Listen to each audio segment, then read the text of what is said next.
oduu teenyaa jalqabaatiin mootummaan Itoophiyaa xalayaa Ijiptiif deebii cimaa kennuun dhaga'ame.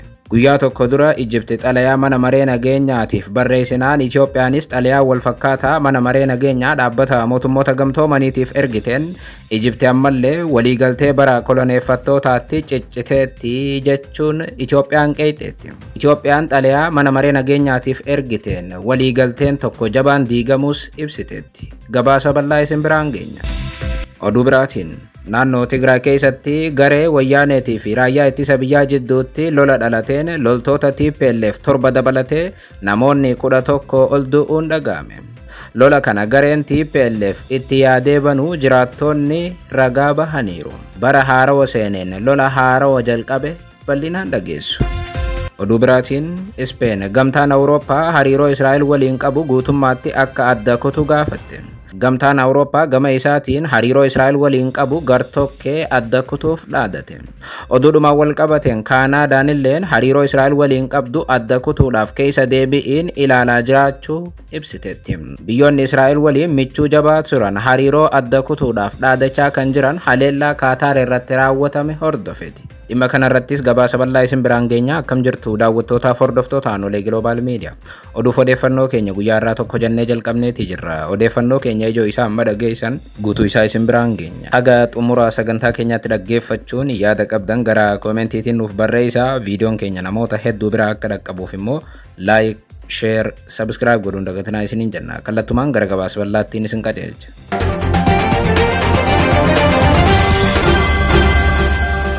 Oduu teenyaa jalqabaatiin mootummaan Itoophiyaa xalayaa Ijiptiif deebii cimaa kennuun dhaga'ame. Guyyaa tokko dura Ijipti xalayaa mana maree nageenyaatiif barreessinaan Itoophiyaanis xalayaa wal fakkaataa mana maree nageenyaa dhaabbata mootummoota gamtoomaniitiif ergiteen Ijipti ammallee waliigaltee bara koloneeffattootaatti cicciteetti jechuun qeexeetti.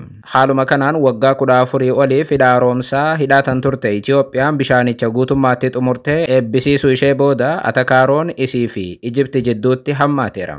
Ijipti waggoottan kana hunda Itoophiyaan qabeenya isii bishaan kana hidhattee akka hin fayyadamne guddoo mormaa turuun ni beekama.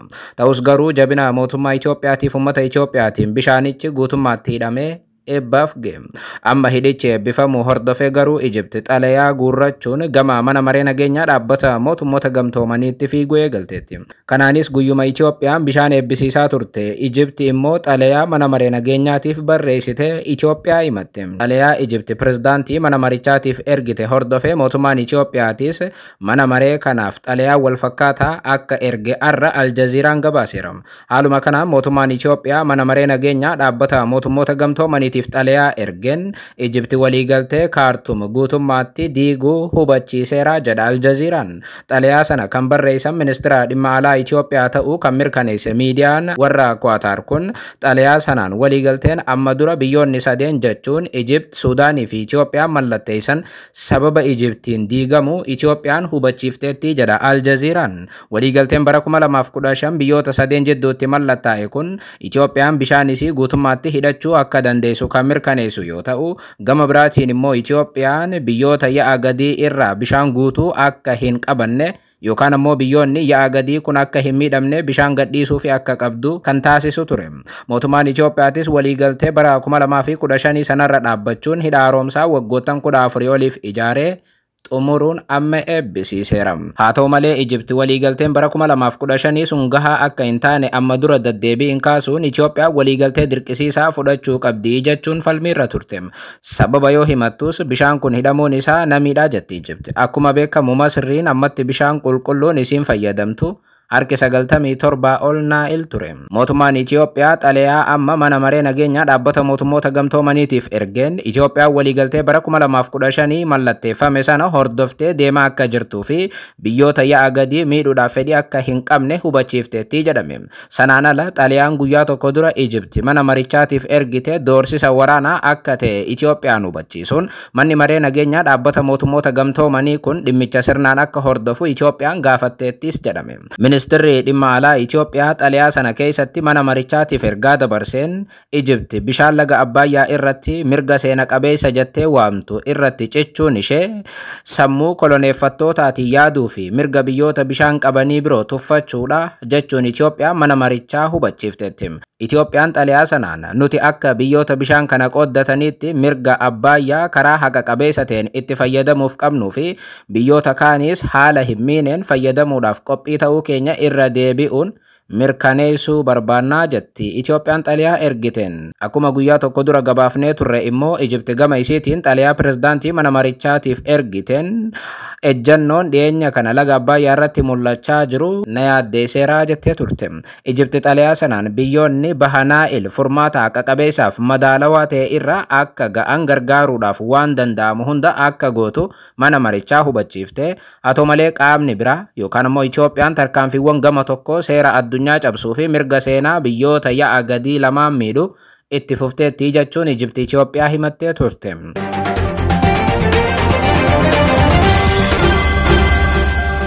Oduu biraatiin naannoo Tigraay keessatti garee wayyaaneetii fi raayyaa ittisa biyyaa jidduutti lola dhalateen loltoota TPLF 7 dabalatee namoonni 11 ol du'uun dhaga'ame. Lola kanaas gareen TPLF itti yaadee banuu jiraattonni ragaa bahaniiru.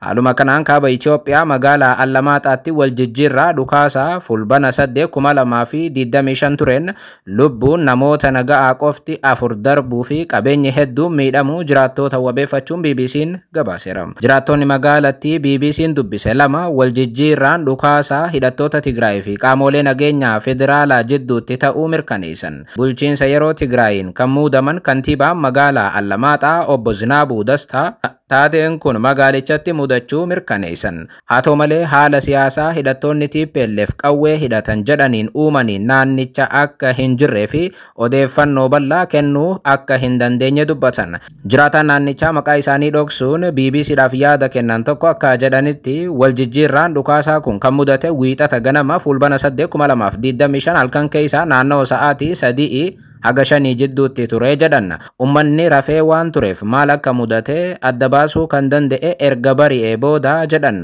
Ka'umsi walitti bu'iinsaa kan ta'e waan badhaadhina Amaaraatiin hojjetameedha kan jedhan. Addabaabaa'ii Wanciif diiguudhaan alaabaa Itoophiyaa buusuudhaan alaabaa naannoo Tigraay fannisuu wayita yaalanitti walitti bu'iinsi kun akka dhalate dubbatan. Jiraattonni naannichaa addabaabaa'icha diiguudhaaf koomaandii poostiidhaaf gaaffii dhiyeessee kan ture yoo ta'u hayyama akka hin arganne kan ibsan jiraatan kun dhiyeenya kana humnoonni Tigraay gandoota magaalattii lama to'achuu isaanii kaasan. Addabaabaa'ii Wanciif irratti alaabaa fannisuudhaaf yaalii taasisan keessaa humnoota Tigraay fi federaalaa jidduutti walitti bu'iinsi yoo mudatu miseensi federaalaa tokko dhukaasaan battalumatti ajjeefamuu ibsan. Isaan booda garuu muddamni cimee waan itti fufeef miseensi raayyaa ittisa biyyaa gara naannichaatti erga dhufeen booda dhukaasa raawwatameen miseensonni humnoota Tigraay gara 7 ga'u ajjeefamaniiru jedha jiraataan kun. BBC'n garuu lakkoofsa kana ofiif mirkaneeffachuu akka hin dandeenye ibseera. Sana booda ammoo humnoonni Tigraay aaranii gamoo Mohammad Luhlu naannichatti argamu keessa seenuudhaan beenziila facaasanii gubuudhaan miidhaa dhaqqabsiisuu fi namoonni naga'aa 4 ajjeefamuu jiraattonni BBC'n dubbisee himaniiru. Naannichatti humnooti federaalaatii fi raayyaan ittisa biyyaa akka argaman kan dubbatan jiraattonni. Humnoonni Tigraay garuu gara naannichaatti dhufuudhaan biiroolee mootummaa adda addaa gandoota duwwaa 2 fi duwwaa 3 jedhaman keessa to'achuullee dubbatu.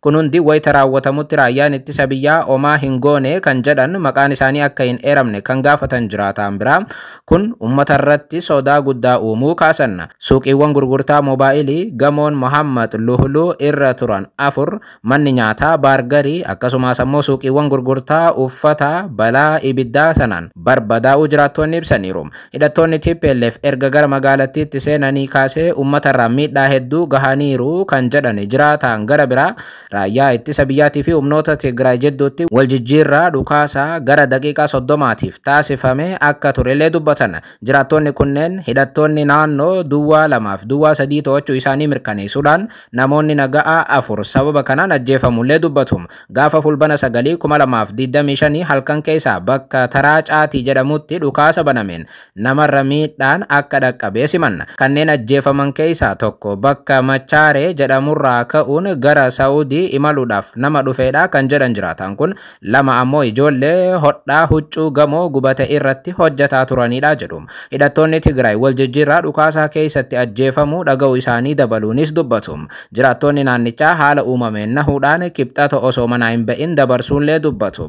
Guyyaa roobii sochii muraasni qofti akka turellee ni kaasu. Bulchiinsi yeroo Tigraay kan Jeneraal Taaddasa Warradaatiin hoogganamu bulchiinsa godina Tigraay kibbaa diiguudhaan aanga'oota haaraa muuduun isaanii ni yaadatama. Kunis bakkichatti muddama kan uume yoo ta'u mormii uummataas kaasee ture. Bulchiinsi yeroo naannoo Tigraay walakkeessa baatii Adoolessa isaarraa eegalee bulchiinsa kibba Tigraay haarawaadhaan bakka buusuuf yaaliin taasise naannichatti mormiin akka dhalatu taasiseera.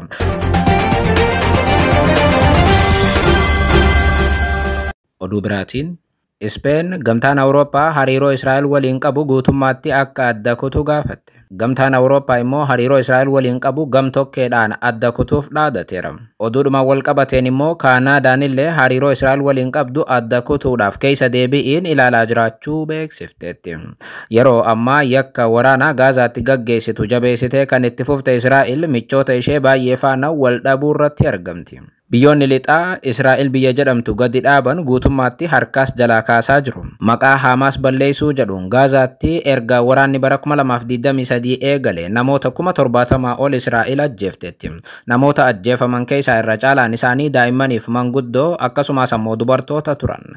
Gama biraatiin Gaazaa daaraa tangoote Israa'el amma immoo biyyoota Arabaa biroo weeraruutti seenteetti. Haaluma kanaan kibxata darbe haleellaa hin eeggamne biyya guddoo addunyaa tanaa Kaataar irratti raawwachuu miidiyaaleen addunyaa ijoo taasisuun gabaasaa turan ammallee itti jiru.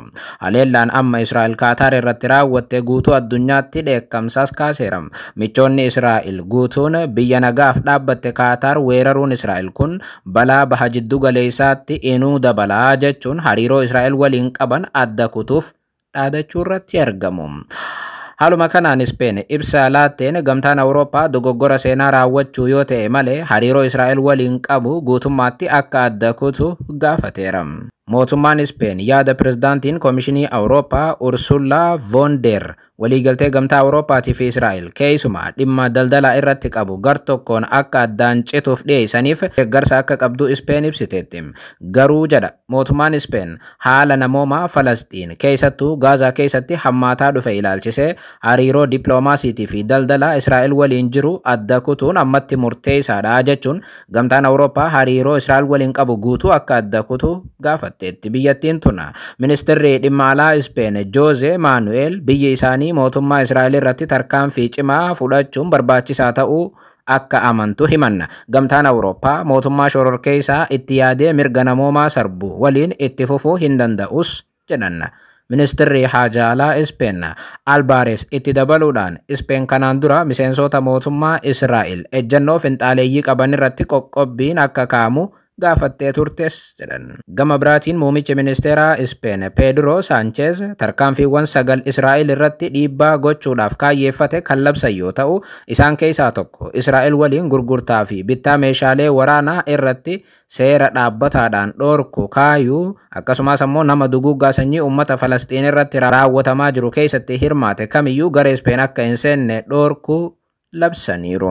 Ammarraa jalqabee namni tokkoyyuu kan duguuggaa sanyii Israa'el deeggaru tasuma Speen hin seenuu jedhan ministeerri muummee Speen.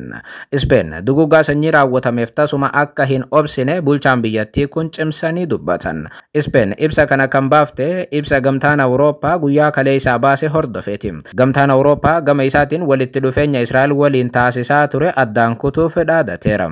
Kana qofaa miti. Kaanaadaan illeen hariiroo Israa'el waliin qabdu keessa deebi'iin ilaalaa jiraachuu eda ibsiteetti. Kaanaadaan gama isiitiin haleellaa hamaan Kaataar irratti raawwatamuu booda hariiroo Israa'el waliin qabdu madaalaa jiraachuu ministeerri haajaa alaa biyyattii ibsan. Kaanaadaan haleellaa Israa'el raawwatteen guddoo aaruu ministeerri dhimma alaa Kaanaadaa ibsaniiru. Anita Anand kaleessa ibsa kennaniin Kaanaadaan haleellaa Dohaatti raawwatame fudhatama akka hin qabne cimsitee ibsiti jedhan. Keessumaa yaalii Kaataar baha jiddu galeessaa keessatti nagaa buusuudhaaf taasiftu yoo ilaalle haleellaan Israa'el raawwatte nagaa akka hin barbaanne ibsaa jedhan. Dabaluudhaan yoo dubbatan ammatti nuti hariiroo Israa'el waliin qabnu madaalaa jirra jechuun Anand dubbatanii yoo Israa'el gocha isiirraa of duuba hin deebine akkuma biyyoota biraa hariiroo Israa'el waliin qabnu adda kutuu mallaas jedhaniiru. Ammaaf kan qabanne kanuma. Yeroo gaarii.